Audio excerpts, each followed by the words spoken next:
दोस्तों, यह किस्सा सुनने के बाद सब्सक्राइब करना। एक गांव में एक औरत रहा करती थी। वो पाबंदी से पांचों वक्त की नमाज पढ़ती थी और मोहल्ले वालों को दीन की बातें बताया करती थी। एक दिन वो एक रात को कब्रिस्तान के करीब से गुजरी तो उसने कब्रिस्तान की निगरानी करने वाले आदमी को देखा कि वो किसी मुर्दे का कफन चुरा कर ला रहा था। यह देखकर वह दंग रह गई और सोचने लगी कि जब मैं मरूंगी तो यह आदमी मेरा कफन भी चुरा लेगा। यह सोचकर वो अपने घर गई और अगले दिन 5 रुपये लेकर वापस उसी जगह लौटी। उसने कब्रिस्तान की निगरानी करने वाले आदमी को 5 रुपये देते हुए कहने लगी कि देखो, यह रुपये रख लो और मेरे मरने के बाद मेरा कफन मत चुराना। यह सुनकर वो आदमी चौंक गया और बड़ा शर्मिंदा हुआ कि उसका पर्दाफाश हो गया।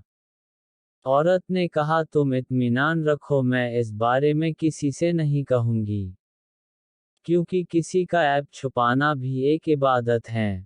यह सुनकर उस आदमी को बड़ा अफसोस हुआ। उसने तौबा की और इकरार किया कि वो अब किसी का कफन नहीं चुराएगा। कुछ दिनों तक वो अपने वादे का पाबंद रहा, लेकिन फिर उसने कफन चुराने वाला पुराना धंधा शुरू कर दिया। इसके कुछ दिनों बाद उस औरत का भी इंतकाल हो गया। लोग जब उसे दफन करके कब्रिस्तान से चले गए तब रात को वही कब्रिस्तान की निगरानी करने वाला आदमी उस औरत की कब्र की ओर आया और आकर सोचने लगा कि इस औरत का कफन निकालूं या ना निकालूं।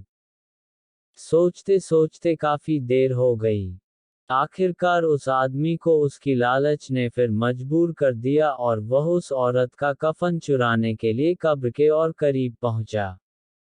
उसने उसी वक्त उस औरत की कब्र खोदी। कब्र खोदने के बाद जैसे ही उस औरत की लाश नजर आई तो वह डर के मारे कांप गया। उसने देखा कि उस औरत के सीने पर एक काला खतरनाक सांप बैठा हुआ है।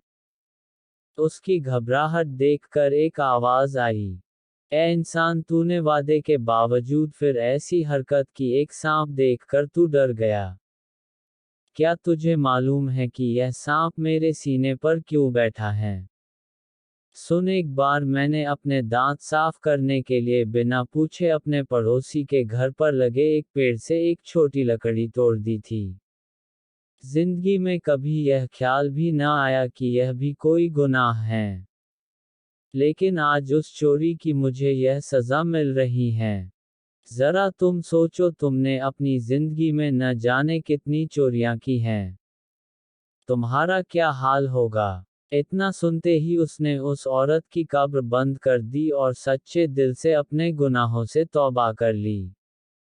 आज हम भी कुछ चीज़ों को मामूली गुनाह समझकर उसे कर लेते हैं और उसका एहसास भी नहीं करते कि हमने कुछ गलत किया है। आज का मुसलमान गीबत कर रहा है, बेवजह नमाज छोड़ रहा है, लड़ाई झगड़े कर रहा है, दीन की बातें कम, फिल्मों गानों की बातें ज्यादा कर रहा है। आज की पीढ़ी यह सोचती है कि गुनाह कर लेते हैं, जब हिसाब होगा तब देखा जाएगा, और उसे मजाक में ले लेते हैं। आज हमें बड़े से बड़ा गुनाह करने पर रद्दी भर भी अफसोस नहीं होता, तो फिर कब्र में हमारा क्या होगा, ये सोचने वाली बात है। बहरहाल, अल्लाह से हर वक्त अपने किए गुनाहों की माफ़ी मांगो, और कोई भी गुनाह चाहे छोटा हो या बड़ा